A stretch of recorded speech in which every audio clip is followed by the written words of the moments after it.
Some superheroes are labeled as being ridiculous and often useless as a result. But while they may not be the right pick for every team or every mission, some of these heroes are actually more powerful than you think. Welcome back, Nerd Squad. It's me, Amanda. What superhero do you love despite the fact that others might deem them useless? And why? Number 10. Matter Eater Lad. Ah, the good old Matter Eater Lad. While definitely one of the most ridiculous powers, there are certain circumstances where Matter Eater Lad can come in super handy. He can eat anything, so if there is something blocking your way or you're trapped, Matter Eater Lad might actually be able to get you where you need to be or help you escape. And pre-0 hour Matter Eater Lad could actually also consume matter at an accelerated rate, both eating super fast and digesting super fast. So not only can he eat materials deemed indestructible because he can literally eat anything, but he can also eat an unlimited amount of matter thanks to his super fast digestive system. And friends, before we move on to our next spot on this list, if you love what we do here at Top 10 Nerd and you love superheroes that kind of have, are deemed useless and have fun, weird powers, be sure to let us know by giving this video a thumbs up. Number 9. Bailey Hoskins. Bailey Hoskins is another hero who really is quite useless, but happens to have one extremely useful superpower, at least in the right circumstance. It was extremely useful the one time he was able to use it. Bailey Hoskins is a mutant who hails from another reality, appearing only in the comic X-Men Worst X-Man Ever. In case you were wondering, Bailey is the one who is, considered the worst X-Man ever. His power causes him to self-destruct, but because using it would kill him, it's really never expected that he'll use it. Ergo, the most useless X-Man ever. However, that being said, because no one expects him to ever use it, Riches ends up being easily defeated by Bailey when he does decide to use his powers on him to end Rich's fascist reign. Bailey, of course, has to sacrifice himself to do this, but seeing this as probably his best shot at making his life meaningful and actually getting to be a hero for once, Bailey decides to take it. And while he doesn't live to tell the tale, he does successfully save the day. Number 8. Rainbow Girl. Rainbow Girl is another hero who gets a lot of flack when it comes to her powers. And honestly, I get it. Rainbow Girl is kind of the worst, especially if we're talking about the weird sexism that's implied in her power set and in her character. Rainbow Girl basically can manipulate the emotions of others, with various colors representing different emotions, kinda like the various lanterns. And in fact, that might not even be all she can do. She can basically just harness the awesome power of emotions, whatever that means. Instead of harnessing the power of an emotion to create light-based energy constructs, Rainbow Girl can instead kinda use her power to channel that emotion. While in her first appearance in Adventure Comics issue 309, we see her get rejected from the 30th century based Legion of Superheroes, her powers have been shown to be useful at times. She can actually manipulate the emotions of others apparently, and at one point is apparently able to use them to make everyone desire her. However, we need to acknowledge that while useful, this power set comes with one very big drawback, which is also where a lot of the sexism comes in, to be honest: mood swings. Rainbow Girl as such has never really carried forward in the comics because her very existence seems to imply that girls are both emotional and therefore often irrational. Yikes. That being said, I feel like the idea of utilizing the power of the emotional spectrum is super cool. That's also kind of why we have, lanterns. If it weren't for the execution here, this could be a cool character. Take away some of the weird implications created by her character and her power set, and seeing someone like Rainbow Girl team up with various lanterns while not really belonging to any corps herself, it could be a cool time. If she was just, not the way she was. We need to fix some things, but I do think the idea of emotions as power is really cool. Number 7. Sandman. I love Wesley Dodds, and this might be a hot take, but while I would say Dodds did quite a bit of good as the Sandman of the 1940s, as we later learn, kind of filling in for Dream, although this was likely unbeknownst to many who were called upon by the universe to do so during Dream's imprisonment, as Sandman, Dodds would use his intellect to craft equipment and create chemicals to use in combat that would render his enemies unconscious. Hence his name, because like the mythical Sandman, Dodds' Sandman would also, put you to sleep. However, without the power of his prophetic dreams, Dodds also wouldn't really be a superhero at all. It was this power that gave him purpose and motivated him to become the Sandman, so I would say it was so useful that it actually took a rather ordinary fellow and made him into something more extraordinary. Of course, that being said, Wesley Dodds I believe also served in the military, so he was a hero in that way, but he wasn't a superhero until he became Sandman. Number 6. Color Kid. Color Kid isn't usually someone you think of when you think of, you know, useful powers, and yet Color Kid actually worked really hard to master his powers. While there are actually tons that he has accomplished, many still think of him as useless in modern comics. Admittedly, the reboot of the continuity didn't really help him out here. However, pre-Crisis and pre-Zero Hour, his powers were more useful than you might think. In the 1966 Adventure Comics issue 351, he showcases just what he can accomplish by changing the color of a kryptonite cloud that is threatening Superboy and Supergirl, preventing them from flying. The cloud is made of green K, but Color Kid, using his powers, is able to change it to blue K, which must also affect it on a molecular level, as it no longer therefore has any effect on Superboy or Supergirl. The implication here also implies that Color Kid could in the future use his powers to help many Kryptonian heroes when they are faced with kryptonite problems, or likewise to help out Green Lanterns back when they had their weakness to all things yellow.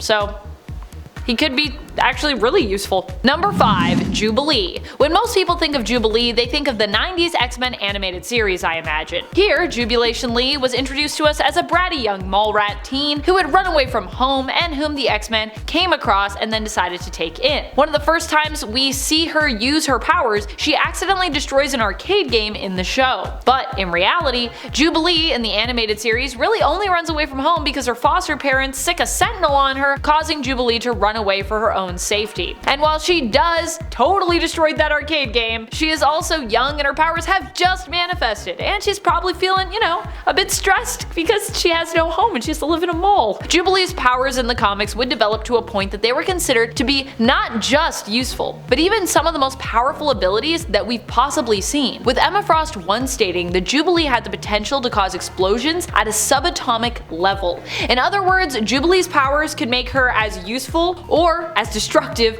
as multiple nuclear power sources or weapons. That's crazy. Number 4. Starman. For this point, we are talking about Ted Knight's Starman. I would argue that Ted Knight is kinda useless in the sense that he doesn't really have superpowers per se, but what he is good at doing is inventing stuff. He's a scientist, and he's a really good scientist, which makes him a powerful ally to other heroes. He also has used this equipment himself to be a hero, hence the name Starman, but really I would say his genius intellect is simply more valuable than his own superheroic nature. Not knocking Ted and his accomplishments, and I wouldn't call him useless per se, although that is the name of the list, but he doesn't have any natural superpowers, and I think he's been more useful in recent years acting as a mentor for younger heroes, namely Star-Spangled Kid, Stargirl, and of course his own son Jack, also known as Starman, who all ended up using his inventions as tools to give them powers. Stargirl herself is known for her use of both Ted's Cosmic Converter Belt and Cosmic Staff. Also, Ted Knight is no longer Starman in the Prime continuity, which could also act as a point against him. Although to be fair to Ted, I think I personally prefer him as Starman to Will Payton's Starman, but yes. Also, you know, Ted got old, so that's kind of part of how life goes. He retired. Number 3. Cypher.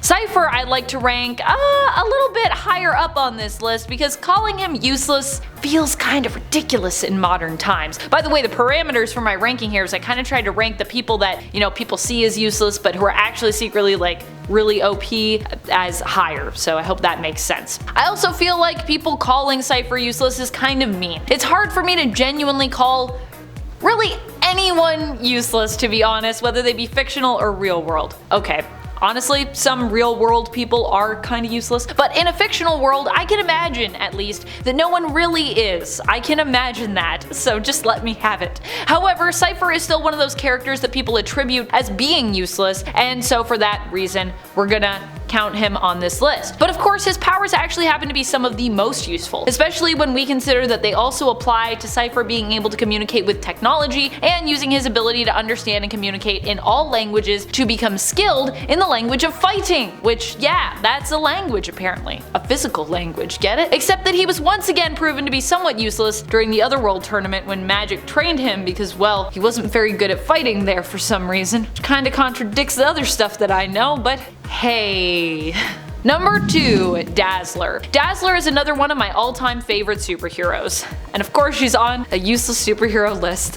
I like to put my favorites on lists like this because it makes me feel better about calling them useless because I know they're my favorites, so I feel like I can kinda do that. While she might seem useless to some with her power over light, which she usually prefers to use from a performance standpoint to create dazzling light effects for her concerts and stage performances, her powers are actually insane. Although I'm still kinda confused about her powers because she can turn sound into light, which does that mean that her concerts, is there sound playing, can you still hear it? I still have questions about that. I don't know if that's been answered. If it has been answered and I missed it somewhere, please let me know in the comments. It's more that Dazzler isn't as often drawn to heroics that makes her a sometimes useless superhero. Though I will say, although she has in general preferred to try and resist the call of heroism whenever she is thrown into a mission or a scrap, she actually performs pretty admirably. And as we've learned, Alison Blair's powers are also impressive, with her power limits even being still somewhat questioned and defined in the comics in modern day in terms of just how great they are. She's got a lot of potential. Never forget that even Galactus acknowledged how powerful Daz could be when he made her one of his heralds for a short time. In fact, he probably wouldn't have actually even released her if Daz herself hadn't requested to be free of the obligation. She was kind of the one that was like, look, like,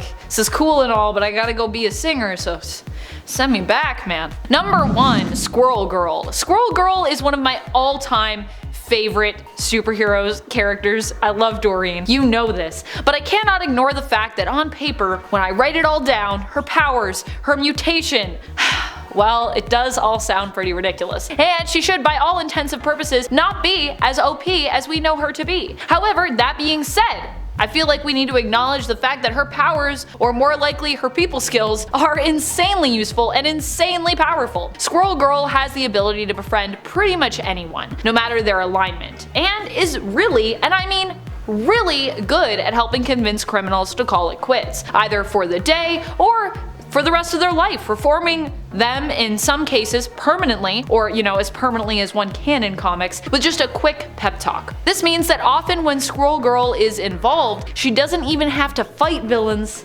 to stop them. And even in the cases where she has had to fight, she has fared, in most cases, surprisingly well. So while she might seem useless, is she really? I feel like if I was picking the name for this list in terms of its title, that's really what I would call it. I would call it superheroes who seem useless but are really super powerful. So that's the true title of the list to me, in my interpretation, in my heart. That's all we got for this one. I hope you enjoyed it, and till next time, you stay nerdy, YouTube. Bye!